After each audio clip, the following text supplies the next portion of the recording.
Il prefetto di Agrigento Filippo Romano e la Fondazione Farm Cultural Park hanno sottoscritto presso la sede del Palazzo di Governo in Prefettura un protocollo d'intesa per la collaborazione in materia di accoglienza dei migranti. L'accordo, che ha una durata di 2 anni, prevede la realizzazione di iniziative creative e culturali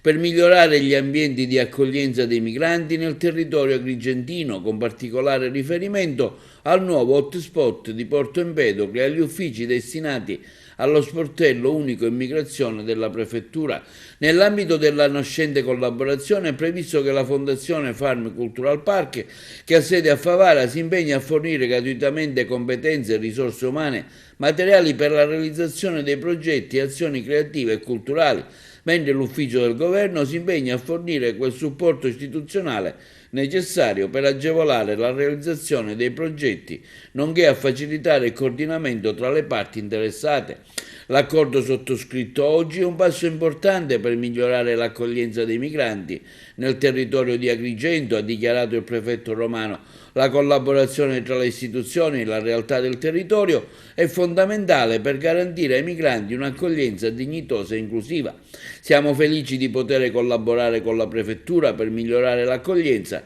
dei migranti, questo quanto dichiarato dai rappresentanti della Fondazione Farm Cultural Park. Tra le iniziative previste dal protocollo d'intesa c'è la realizzazione di percorsi di orientamento e accompagnamento per i migranti attraverso attività culturali creative, l'organizzazione di eventi e iniziative di intrattenimento per i migranti al fine di favorire il loro inserimento sociale.